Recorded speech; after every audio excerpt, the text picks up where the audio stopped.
It's a big deal to me if you don't know. Now you know I'ma change your life. Just put your hands in the air. What's up, Kansas City? It's Tiffany Berry here. Today I have a special guest with me today. I have Mr. Dwight Foster.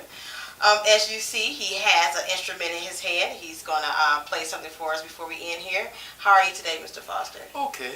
It's quite warm out there. But, oh, yes, it is. Wow. We need to stay hydrated. Yes, ma'am. Yes. And now, Mr. Foster, if you don't mind, let those who may not know who you are, what it is that you do, what's your gift.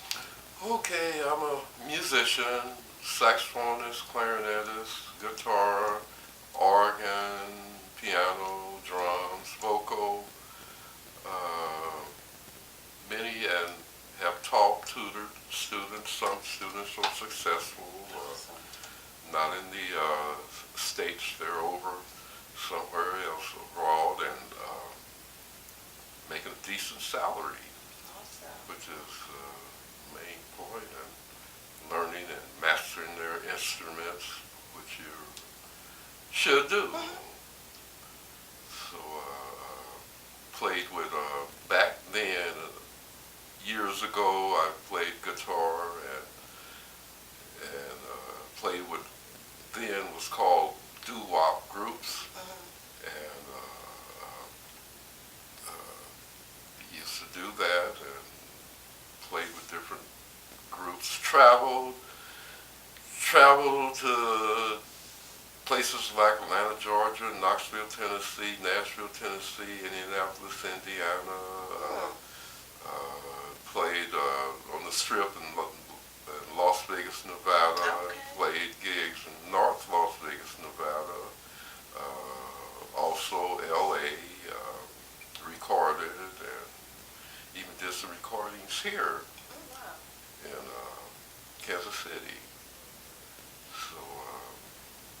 So now I'm either playing saxophone with whoever, or playing double bass with whoever, or the Fender bass. I played organ with some groups, piano, also vocal, sing. You do it all. Yeah, you have to in this business. Yes, absolutely.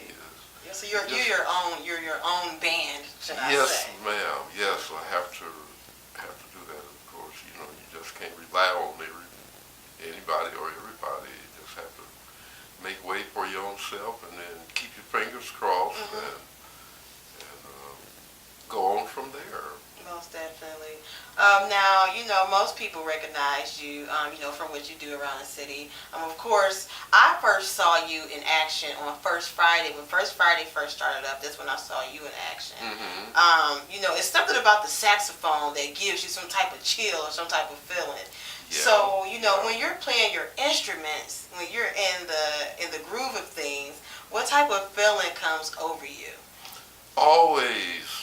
It's always experimental. Of course, your techniques of learning first. You always should master at least one instrument, but I've been, through the years of traveling, I've tried to master more than one instrument. It opens the door for more opportunities. Yes. And of course, you are always running into people on the road. I mean, there are some great players that you run into, and it's, can blow, they can play, and you listen, and you learn, of course. You learn things from them, and like I would tell anybody that I taught, learn your instrument, and then go out in the world where you can learn more stuff, learn more, because keeps you from being stale, what I call. Once you, just have to keep going. Always, because there's always something to learn. If you're not learning, it gets stale, and you don't have no more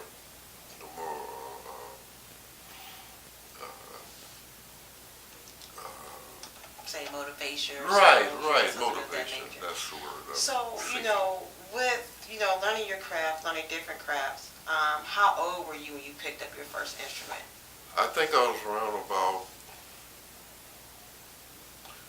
could have been about 4 or 5 or 6, and that's when my father, bless his soul, uh, I saw this ukulele, and he bought it for me. Oh. And it was a plastic toy, but to me it wasn't a toy. I was dead serious. It just infatuated me, this 4-string instrument. And Yes. I learned the chords and the scale, and then from there, the guitar impressed me.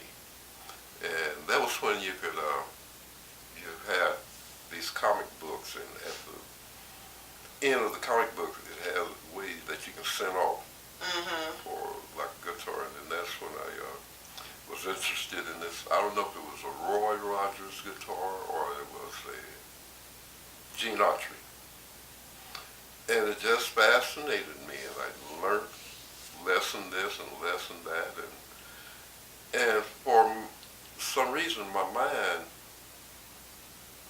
it restored everything that I was seeing in there, even lesson 1, and so I did that and went through the whole little lessons of this book, and instead of putting it down, I went to back to the beginning, page Yes. 1, and kept on, and then that Yes. geared my mind for searching for other things, and now I'm doing the saxophone, and I have a clarinet, and also flute. And daily, I'm messing with it and learning this and learning this. There's no stopping. There's always something to learn. And of course, keep your ears wide open. Most definitely.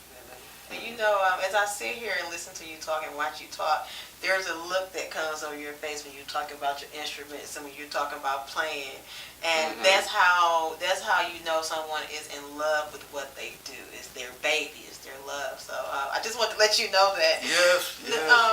So like with you and your music, like how do you stay motivated?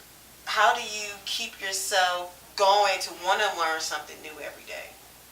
From way back when, there used to be a program that used to come on this black station called KPRS, and at 12 o'clock in the afternoon there was a program called Jazz at the Philharmonic, and I would listen and listen. I don't know if the television was invented then, but anyway, it was a lot of radio listening, and it just fascinated me hearing these people blowing their hearts out on this program, and it just all of that recorded in the back of my head, and it just stayed there, and I could just hear a little this and that, little riffs, and then I pursued to try to imitate.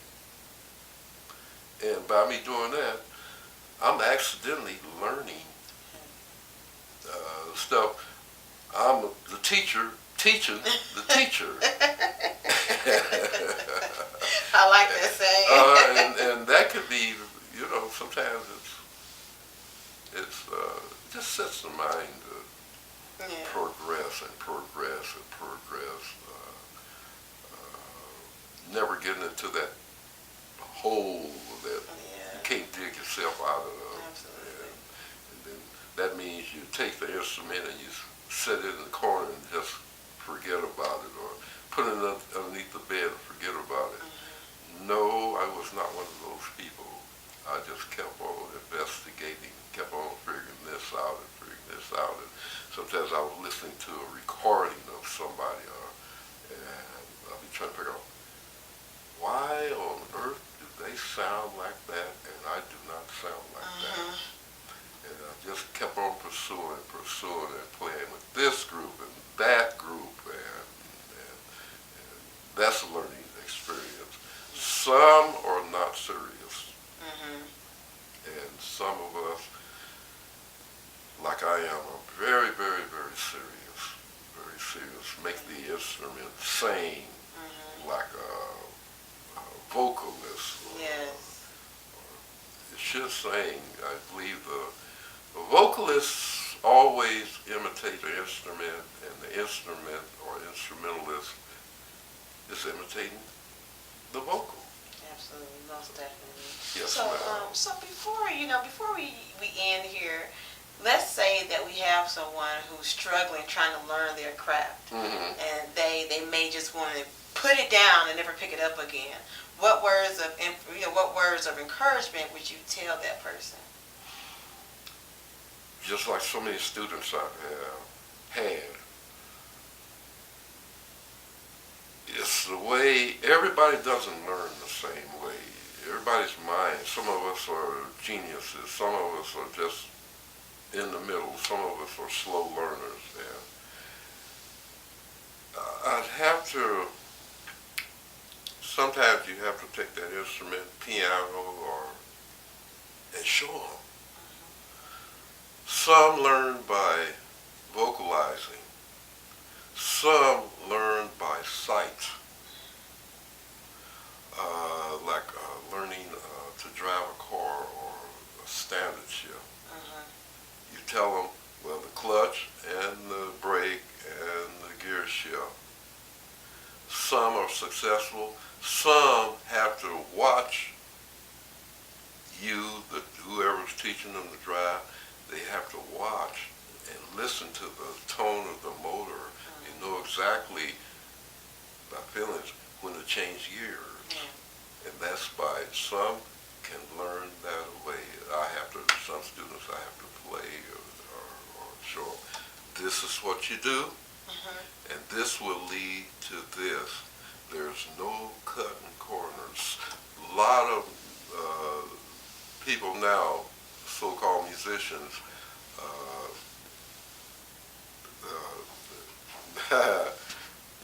they'll,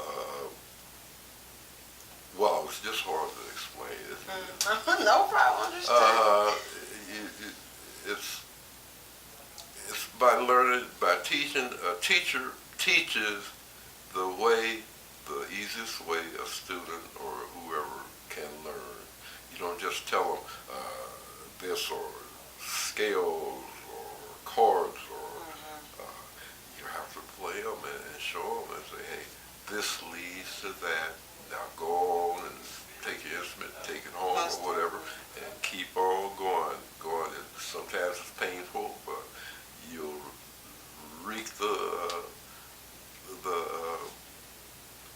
you'll just see how things can get more easier, and of course opening the ears and listening and just do. It's not an overnight process. It's never. It's just some of our parents used to take their youngers and listen and go and take them to this concert or whoever they enjoy listening or pattering behind.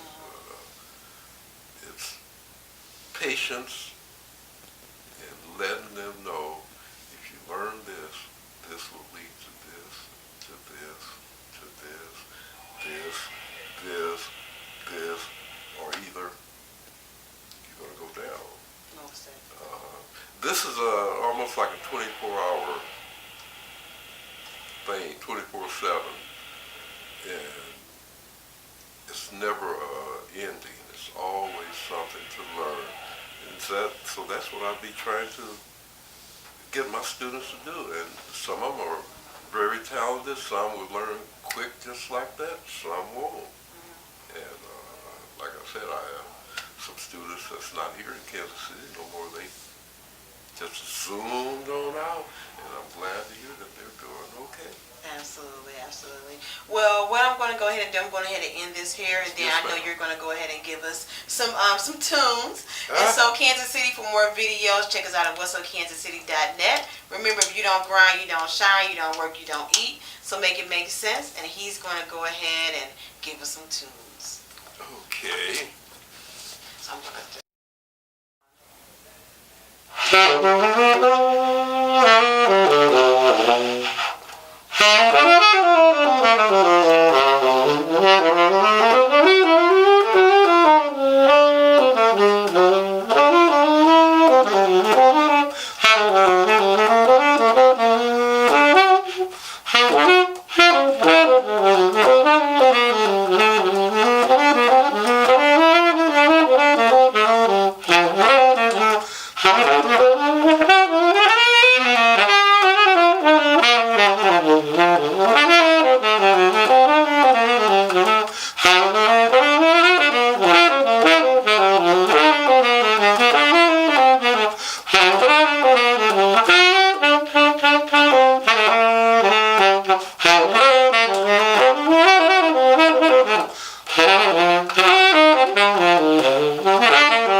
Bikini Pro Cat Williams, and when I'm not working out in the gym, I'm searching the web on Cascade Media and What's Up Kansas City.